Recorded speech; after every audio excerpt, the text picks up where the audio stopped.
Listen, just one more thing. Hello there. Welcome to my review of episode 3 of season 5 of Columbo, Identity Crisis. First broadcast on the 2nd of November 1975 on NBC. It was written by William Driscoll and directed by Patrick McGoohan, who also returns as this episode's murderer.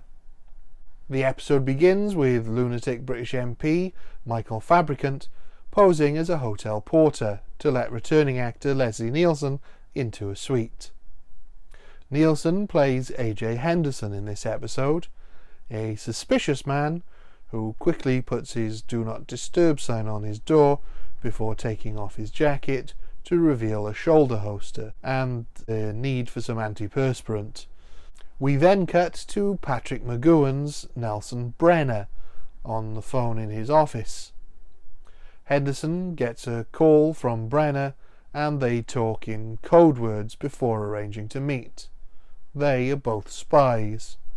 Familiar territory for both men after McGoohan's turns in Danger Man and the Prisoner, and Nielsen's role in Spy Hard. Brenner talks to his secretary as he's leaving, and there's some confusion over his appointments. He asks her to come in early the next day to type up the speech that he will record that evening. He meets Henderson at a fun fair, and they talk about spy stuff. Henderson accuses Brenner of being a double agent, which he denies, but Henderson says he might have proof. He wants a payoff. As they walk around the park, an employee takes their photo and tells Brenner he can collect it from their souvenir booth, which gives him the opportunity to make a sly prisoner reference. Well, in that case, I'll be seeing you. Be seeing you. And you. This in-joke is worth noting, considering the series is peppered with big stars, that being one of the great hooks of the show. Up until now, they have avoided making obvious reference to the previous roles of these stars, with the exception of Anne Baxter in Requiem for a Falling Star and Janet Leigh in Forgotten Lady, which use the actors' previous careers as plot devices. There have been no references at all. Making in-jokes like this has become much more commonplace in television now, with shows regularly making subtle and sometimes unsubtle references to actors' previous work. Henderson and Brenner approach a shooting gallery and naturally compete against each other, both winning a panda toy, which Henderson gives back, but Brenner keeps. He somehow still manages to look quite cool walking around with a huge panda toy. They discuss how Henderson managed to escape certain death, and it seems pretty clear that Brenner is not just annoyed he's still alive, but was actively responsible for putting him in the lethal situation. Brenner tells Henderson he has a new job for him, meeting with an old peddler called Steinmetz that evening. He then offloads the panda to a little girl. He gives Henderson a broken poker chip, then says he's going to collect the photo. Henderson goes to a belly dancing bar, which is not a phrase I thought I'd ever use, and gets a drink from regular Columbo supporting actor Val Avery. A man at the bar follows him when he leaves and watches him as he goes under the pier, then follows him. They exchange details about a deal. For what, we don't know, but this man is a go-between for Steinmetz. He leaves, and as Henderson walks away, Brenner turns up. He knocks Henderson out and finishes him off. Sometime later, Columbo arrives, and for once a uniformed cop recognises him. He speaks with the coroner, who thinks it's a mugging. He finds the broken poker chip and matches from the bar and notices Henderson's dog tags. Henderson's coat has also been removed. He goes to meet Sergeant Kramer a returning Bruce Kirby, and is once again mesmerised by the beautiful belly dancer. Kramer interrupts him to speak to the bartender, who is an ex-cop. He says Henderson was there, but he'd never seen him before, and he was followed out by the man at the bar, who he'd also never seen before. The next day, Brenner is driving, listening to the news. He arrives at his office and begins dictating his speech. Kramer tracks down the cab Henderson took to the beach and goes to Henderson's place of work, but his boss says that it's not Henderson, and shows Kramer and Columbo a photo of a different man. Kramer is working much closer with Columbo than any of his previous partners, so it seems like the writers have given way to the studio's demands to give Columbo a partner, in this episode at least. Kramer explains how he tracked down Henderson and that Henderson went to the amusement park, which is where Columbo heads next. He asks around and finds out the shooting gallery man remembers him and tells Columbo that he was with someone else. As he's leaving, Columbo notices the photo gallery and is hit with inspiration. He speaks with the photo lady, Joyce, played by Barbara Rhodes, who was in Lady in Waiting with Leslie Nielsen, but has a larger role in this. She takes him through the unsold photos from the day before, and because Henderson isn't there, Columbo then asks to see the negatives. Falk plays Columbo very differently so far in this episode. It's almost as if, because he has nothing to go on at the moment, he is being far more himself than when he has a suspect identified. He's more irreverent when dealing with other characters.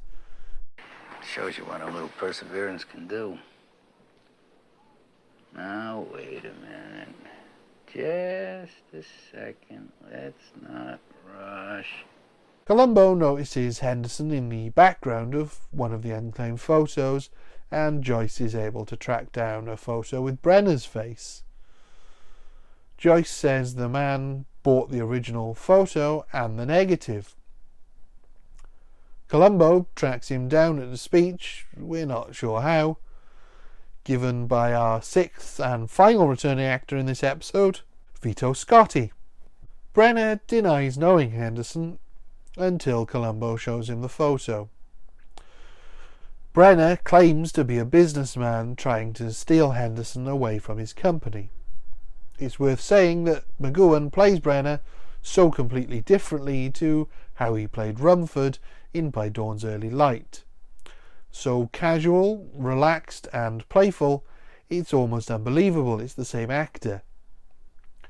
When presented with Henderson not being who he said he was, Brenner keeps up the pretense and plays dumb. He really doesn't give anything away. Brenner returns home and his boss, Corrigan, is there waiting for him. Corrigan is played by David White, perhaps best known as Larry Tate, the neighbour from Bewitched. Brenner spins him a story that it was just a random mugging, and Corrigan believes him, telling Brenner to bug Columbo to keep track of what he knows. The bartender is able to identify the man who followed Henderson, Larry Melville from Mugshots, played by Otis Young, the second black actor to co-star in a TV western, The Outcasts, with Don Murray. He denies knowing Henderson, but agrees to come to the police station the next day. Meanwhile, he and Columbo are being watched by two men in a rainbow plumber's van, who almost certainly don't know their faucet from their overflow. Columbo then goes to Brenner's house, where Brenner is entertaining. Columbo naturally helps himself to some food, and Brenner says he was dictating a speech when Henderson was murdered, then asks that Columbo not harass him.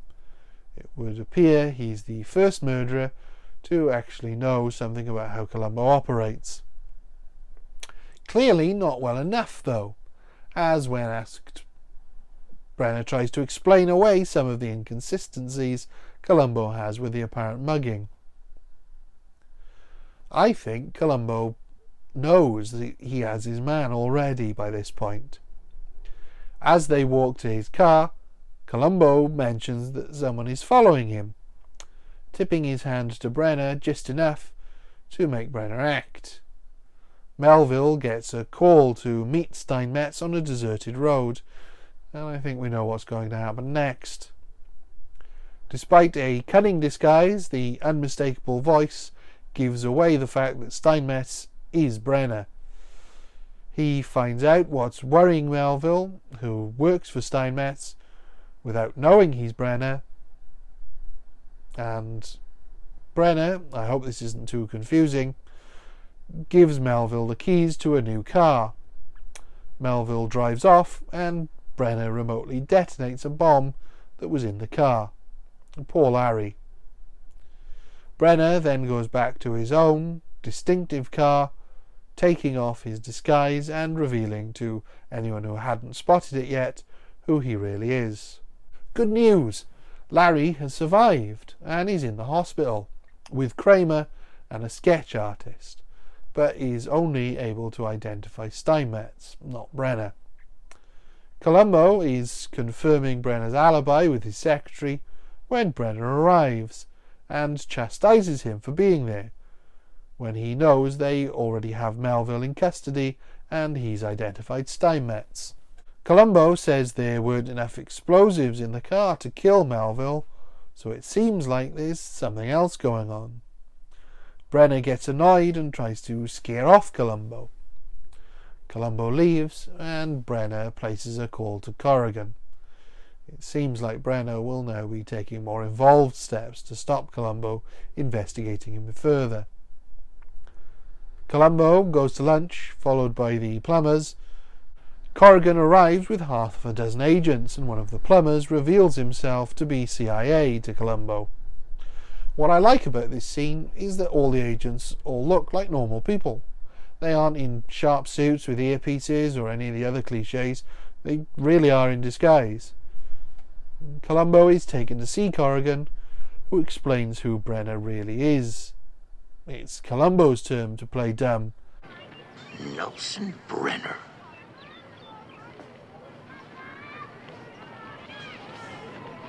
Well, that certainly explains a great many strange things. And he does a wonderful job of it. He might not have actually worked out Brenner was a spy based on Falk's performance here. Corrigan reveals he doesn't know Steinmetz is Brenner, as they have been trying to find Steinmetz for a long time, but that Brenner is their best operative.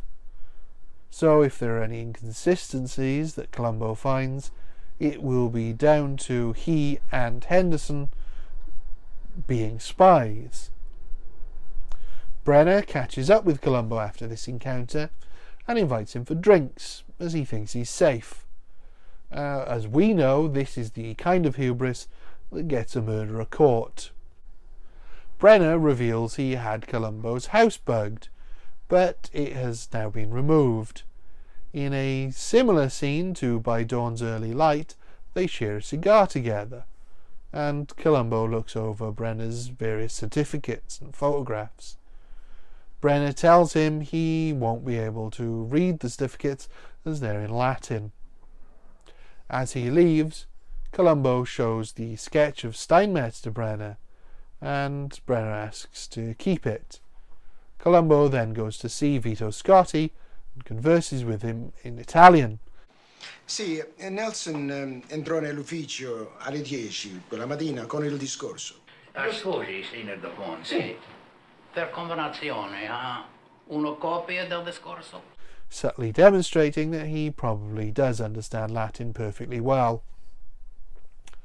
Later that day, Brenner arrives in his office and Columbo is there waiting for him. He shows Brenner one of the photos from his house, suggesting that Brenner has more hair now, and Brenner admits to wearing a wig. Columbo says he assumed that and had a sketch artist airbrush the photo and add a moustache, revealing he looks exactly like Steinmetz. He also says that the dictated speech Brenner made was not done the evening Henderson was murdered, but the following morning. Brenner says he can prove it was the night due to the clock chiming 11, but Columbo plays the tape on, which reveals that Brenner had put a joke in about something he heard in the news report on the way to his office that morning that wasn't announced the night before. Columbo knew Henderson was a spy because his coat had been removed, and the only reason to do that would be to remove his shoulder holster and gun. It appears he has his man. Mahjong.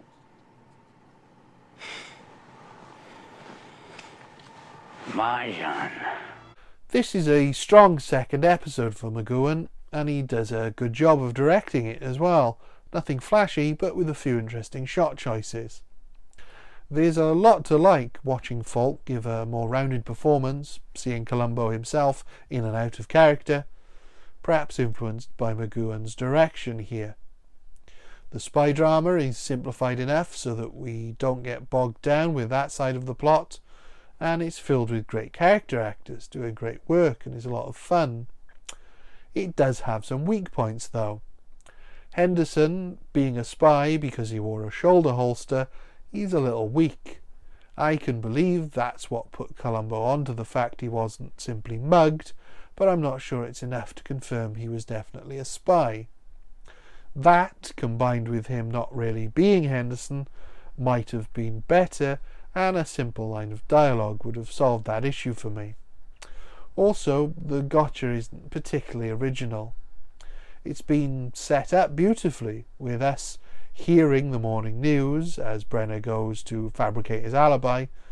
It's just that we've seen a similar gotcha done in The Most Crucial Game, and having the recording as an alibi is pretty weak to begin with, as it doesn't actually work in his favour at all.